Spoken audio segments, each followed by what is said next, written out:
지금 아까 말씀드린 대로 부처님 제세 당시의 근본불교 시대. 그래서 이 근본불교 시대에 이루어진 근본불교는 아무리 시대가 바뀌어도 항상 그 모든 불교 교설에 있어서 기준이 되고 모범이 되는 시대의 불교라고 할 수 있죠. 그래서 근본불교 시대에 서가모니 부처님께서 어떤 말씀을 하셨냐 하는 것은요, 우리가 진지로서 일단 받아들이죠. 그리고 새로운 시대에 새로운 사람들에게 그 말씀을 어떻게 새로운 방편으로 전달하느냐 하는 것을 많이 박격책하고 있어요.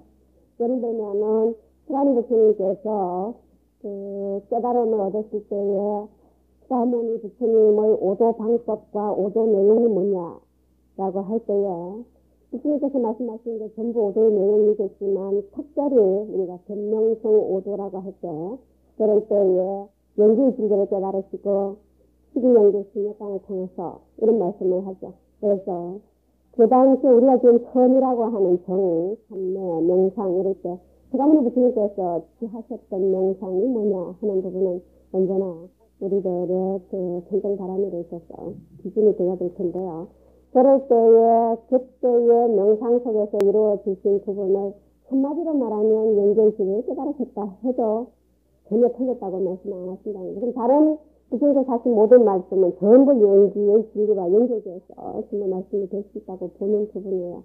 그런데 그때의 12연기설을 말씀하셨다면 부파불교 시대에 와서는 억감연기를 얘기하는가 하면 대승에 와서 20개학에서는 레야 연기를 얘기하고 대승기신론에서 보듯이 거기에서 여러강 연기를 얘기하는가 하면 화엄에서 법계 연기를 얘기하고 미도에서는 육계 연기니 불계 연기니 이런 표현을 하죠.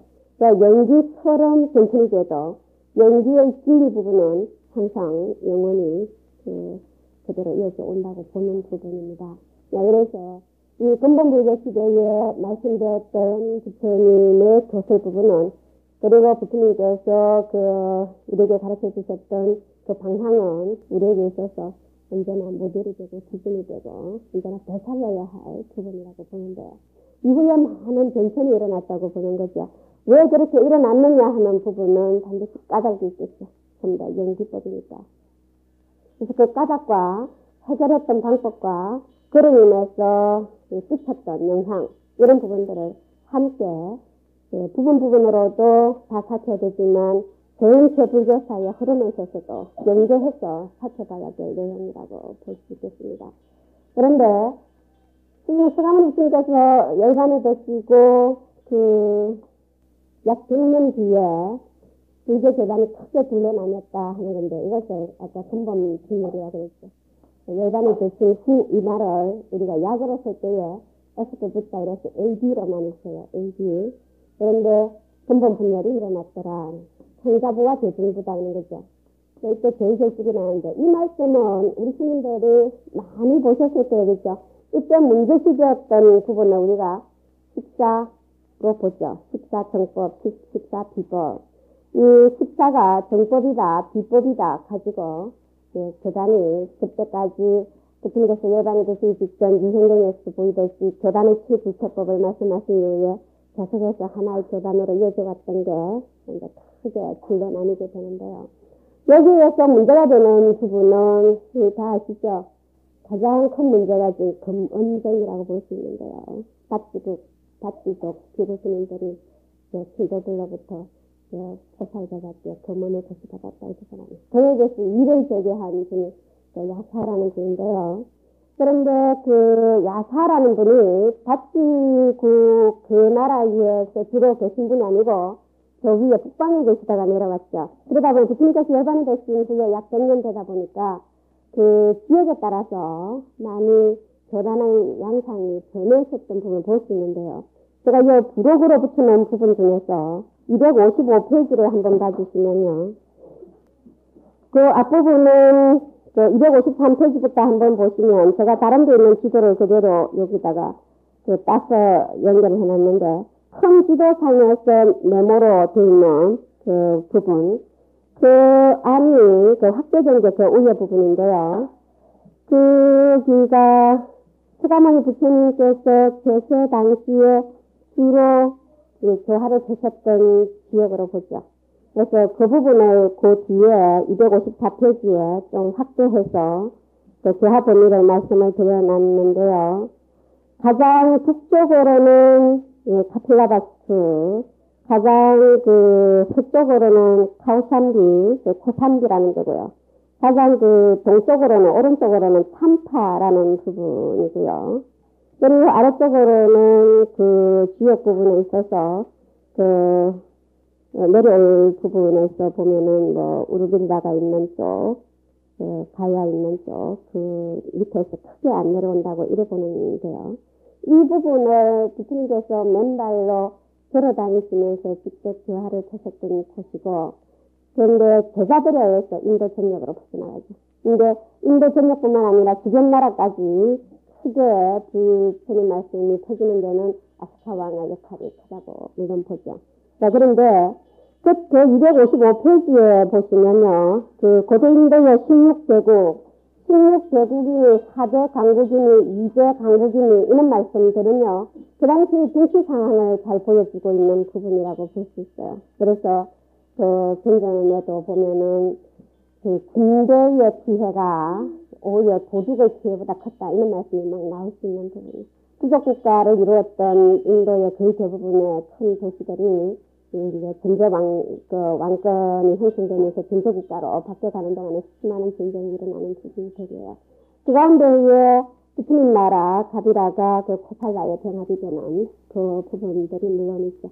이것이 그 당시에 카스트 계급에 대한 부처님의 강력한 그 비판과 옥토로의 주창에 연결이 되어서 말씀이 되고요. 또 하나는 그 평등의 문제, 이런 부분도 있습니다. 연결이 될 수 있는데 나중에 다시 말씀을 드리겠습니다. 그리고 그 밑에 보시면 그 불교 중심 지역과 바람문 중심 지역 이런 표현을 표시를 해놨습니다.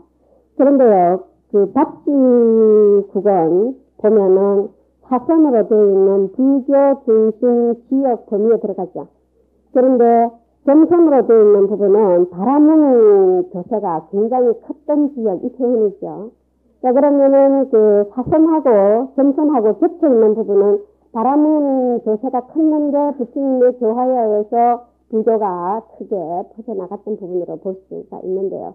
그러나 부처님 열반에 드시고 난 뒤에는 부처님 제자들이 장면했던 가장 큰 문제는 부처님의 열반 사실이고 그 다음에 일어났던 가장 큰 사건은 근본 분열이라고 볼 수 있는데, 그럴 때에 바치족이 있었던 그쪽 지역은요, 바라문의 큰 그 교세의 영향권에서 약간 벗어나 있죠. 그러면은 어떤 부분이 일어날 수 있냐 하면은 약간 자유로운 분위기가 있을 수 있다는 거예요. 약간. 그런데 그 함께 더불어서 외도들이, 여기는 외도라고보다 정통이 정도인데, 부처님 예방이 되신 한 뒤에 또 저기 부파 말기쯤 되면은 그 교세를 한층 준비를 하는 과정이 일어나는데요. 근데 이 지역에 살던 부분들은 예방이 되시고 난 뒤에라도 조심해서 살 수밖에 없는 부분이 있어요. 자, 그래서 항상 보고 있으니까 부처님께서 계실 때는 부처님 교단이 잘 돼갔는데 부처님 열반에 되시고 난 뒤에 얼마나 잘하는가라는 문들이 많이 있었다고 얘기가 될 수 있는데, 결집을 선포하는데 바로 하지 않고 방사근도부터 먼저 해요. 수력불에서 했다 그러는데 방사근도해서 그 사람을 준비하고 하는 그 후에 결집으로 들어가는 부분도 그때의 모습을 보여준다고 하는데요. 그래서 요 지역, 점선지역 부분에 있던 그 분위기 속에서 점선 밖에 있는 불교가 크게 펼쳐졌던 그 지역으로 오면은 굉장히 사는 모습이 좀 달리 볼 수가 있어요. 그 산사에만 계시다가 도시에 가서 학교 다니는 스님들 보면요, 굉장히 이상해 보이거든요. 아이고, 아무리 같은 반이지만은 비구비구니 스님이 엄연히 다른데 막 친구처럼 가깝게 지낸 것 같다 이거요. 근데 본인이 학교 오면은 좀 비슷해져요.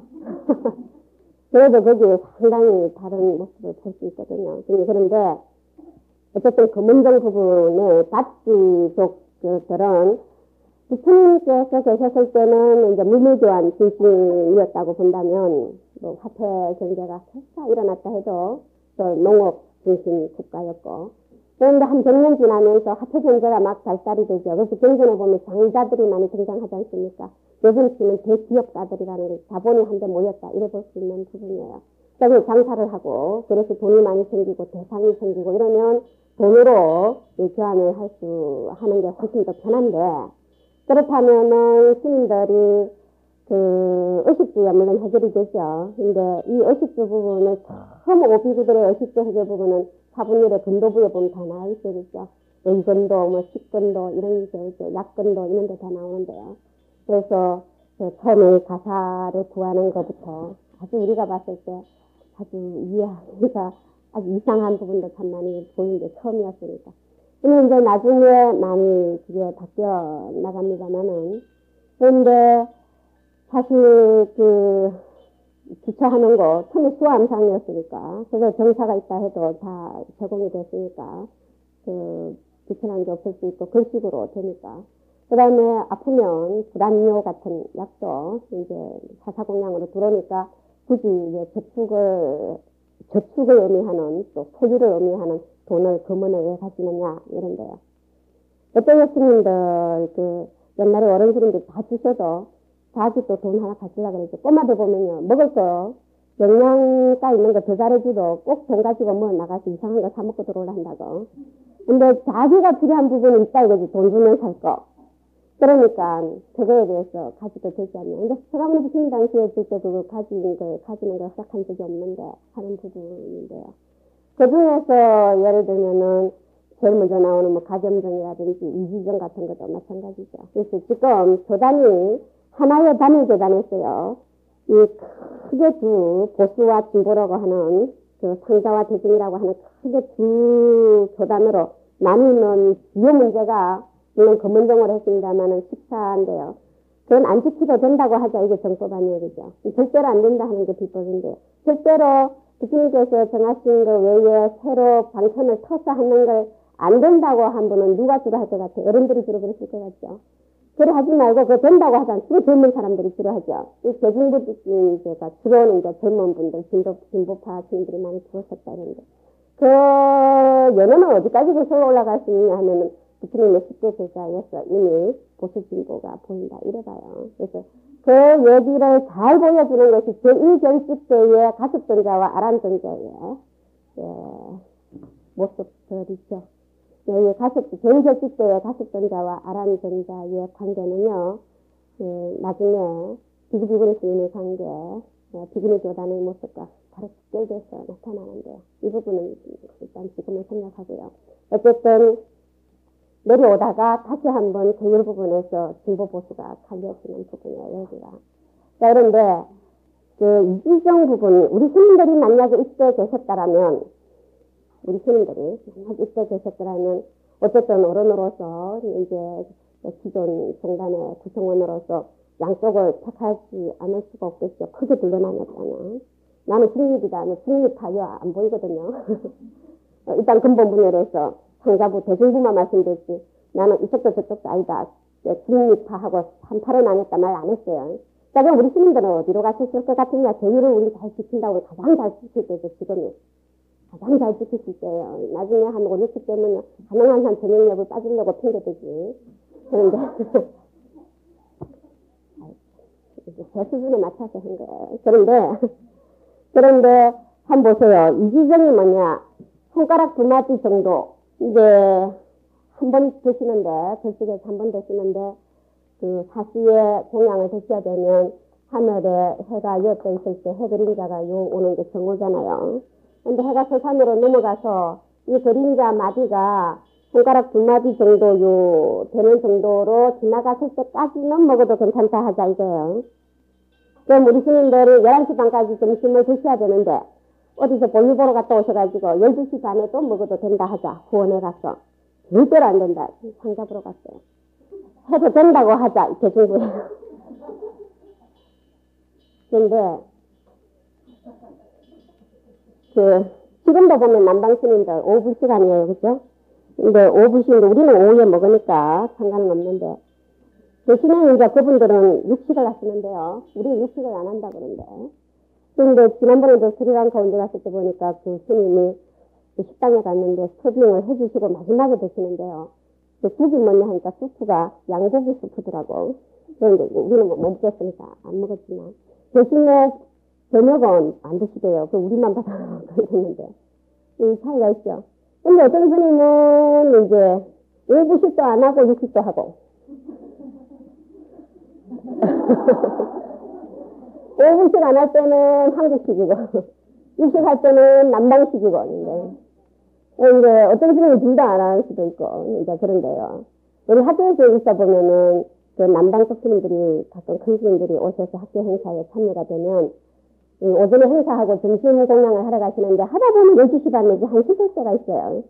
근데 옛날에 제 논문지도 맡았을 때 홍정수 스님이 한 번 그러시는데, 시장가 스님 오셨는데 학교 행사 때, 그 시간이 지나서 식당을 갔는데, 그것도 이제 같이 따라갔을 때는 드시고 싶어서 간 거 아니에요, 그죠?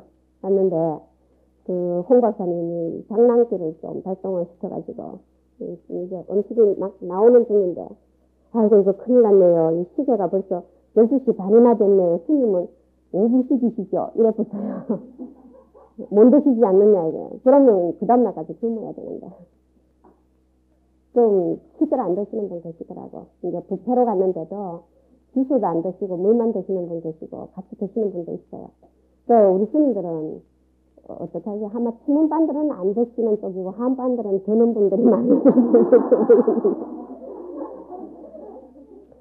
그 스님이 뭐라 했냐면, 아, 그래요. 제 시계는 11시 반밖에 안 됐는데요. 시계는 인위적이니까. 그러면은, 제 시계는 12시가 안 됐는데요. 하는 스님은 틀림없이 대중부로 가셨을 거예요. 근데, 12시 넘어서 절대로 못 먹겠다 하는 분은 상잡으로 가셨을지 몰라요. 우리 스님들은 어디로 가셨을 것 같아요? 대중부로 가셨어요. 한국 불교가 대승불교입니다. 근데 대중부 중에서도 진보적인 스님이 대승불교 운동에 앞장섰다는 거예요. 그분이 추가 비구 스님이라는 분이에요. 그런데 한국 불교가 대승불교니까 대부분의 대승부로 갔을 가능성이 굉장히 진보적인 성향인데, 이제 문제는 우리가, 뭐가 문제가 또 있냐 하면요, 이거예요. 우리가 받는 구속제.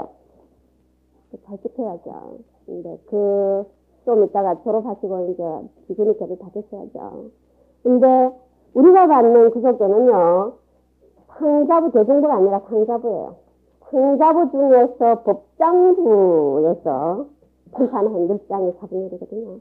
그러니까 대중부가 아니고 상자부 중에 법장부에 소속되어 있던 스님들이 지키는 계율이 4분의 1이에요. 근데 우리가 구속제를 비구니 348개를 4분의 1에서 받거든요. 그리고 320개 다 받으셨죠. 거기에 뭐가 있어요? 불착금은 전부. 근데 이 돈은 안 가지신 분. 돈 안 가지신 분.